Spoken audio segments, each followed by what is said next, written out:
Hey everybody, welcome to Sam's Doing Stuff. What am I doing today? Well, this part's obvious.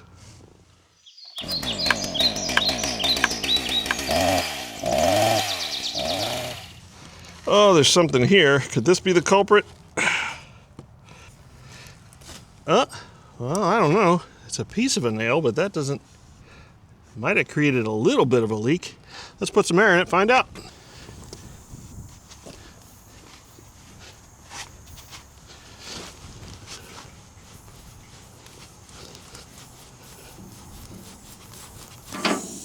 All right, now try it. I freaking bent that already. How did I bend that? I don't know.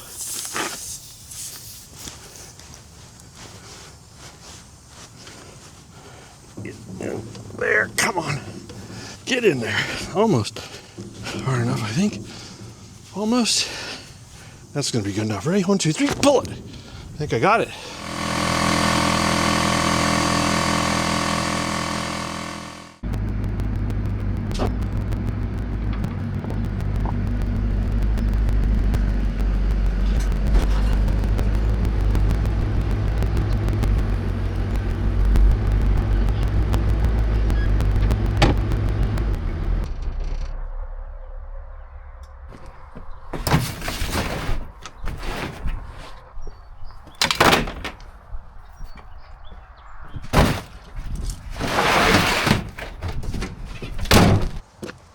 All right, Sam.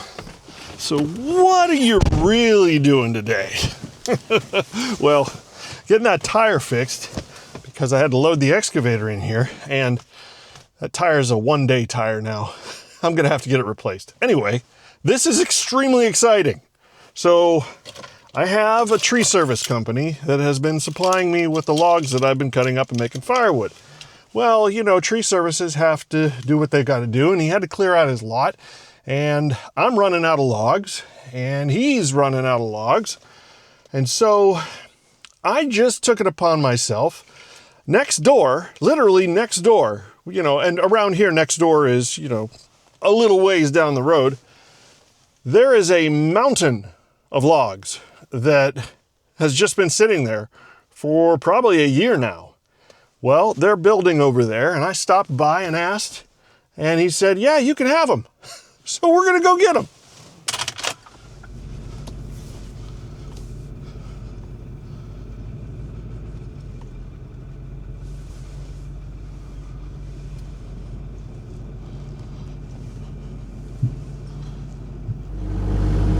All right, so here we go. My dad always taught me to take what's on top first.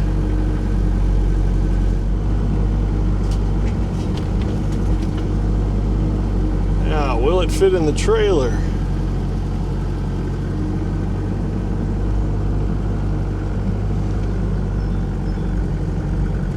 Yeah, some of these are too long. I want to do as little cutting here as possible, so I'm measuring these out. Normally I like 80-inch logs. I'm going to measure out, 161, I think. Just give it a little extra, you know, allow for the curve.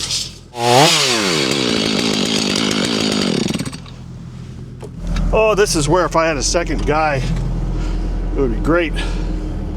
Because this is going to take a lot of getting in and out of the machine here.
So how much is it?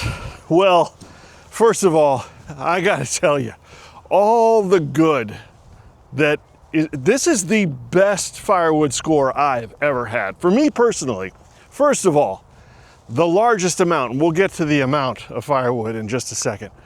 Second of all, the convenience. It's next door. I mean, just up the street.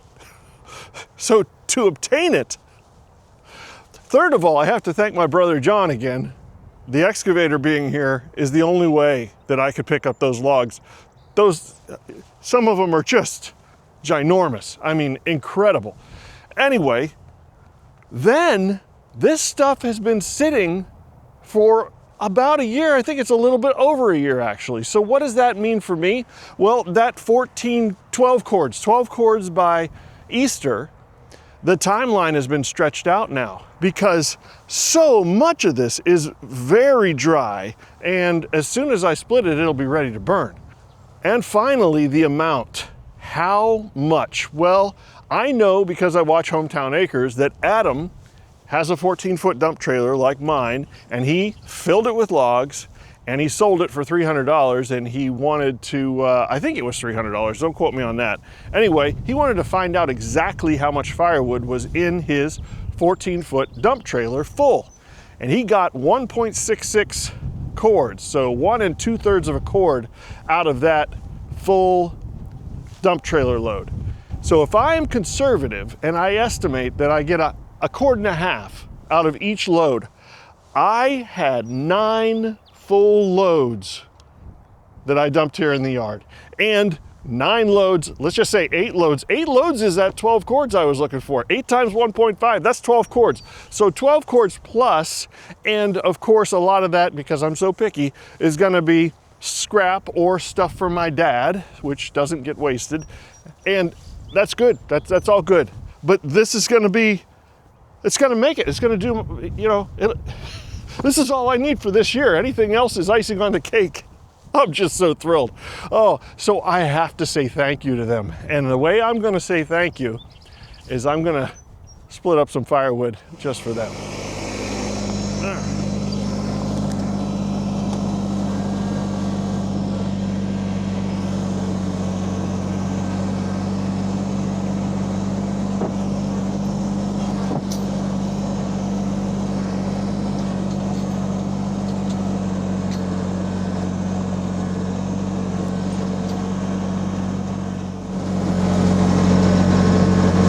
Well, I'm all loaded up with my splitter and all the stuff I need to split wood. And like I like to keep saying, this is just up the street here. It's within tractor driving distance. So we'll take the tractor and bring the splitter up and just have a good morning. I'm so excited.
And that is how I say thank you. Yeah, for 12 cords of wood is what I estimated. I split and stacked. This is a cord, 3 pallets this high. That's a cord of wood. He had this stuff already cut up, so I didn't take the stuff that he already cut. I just split it up and stacked it on pallets. He's got a machine that'll lift that. Now, when you're pallet wrapping a pallet of wood like this, double wrap the top, double wrap the bottom, always overlap at least, 4 inches or so. And, stretch your wrap as you go. Make it nice and tight. You don't want that to fall off. So hopefully this doesn't fall to pieces when he comes and takes it where he needs it. Let's go back to the barns and, oh yeah, by the way, it snowed. Anyway, let's go back to the barns. I want to give you an update on my firewood situation. So here's where I am. Now remember, I still have 3 baskets in the other barn, 1 basket of locust out in the field, and now I've got this in here. So kind of brings me to a total of 3 cords-ish that I have completely processed. And this is what I was down to. This is the stuff I cut up when I put the 36-inch bar on that 500i and buzzed all this up. This was it. When I finished splitting all this red oak, that was gonna be it. I was gonna be way, way short. Even if I'd gotten it all done, which I would have before Easter, I would have been extremely short on 12 cords. And yeah, like I said, my other tree service guy was a bit tapped out. I'm still gonna go back and get what I can from him. But now I've got enough raw material that I will have 12 cords, and the goal is now split this up by Easter and have 12 cords by September when it's time to sell. So I think I'm gonna be just fine. When the weather changes and things get back to normal around here, well, what am I saying? This is normal. This is Northeast Ohio. It's March. The warm weather we had was the anomaly. This is typically what we see. It's March comes in like a lion, turns into a lamb, then the lion comes back and eats the lamb, and then mates with a unicorn and gives birth to a platypus. That's pretty much March in Northeast Ohio. So, yeah, anyway, big things are happening. Oh, I'm tickled. Happier than a puppy with 2 Peters. Yeah, all right. Well, you know what I'm gonna be doing next time when I'm doing more stuff. I'll see you then.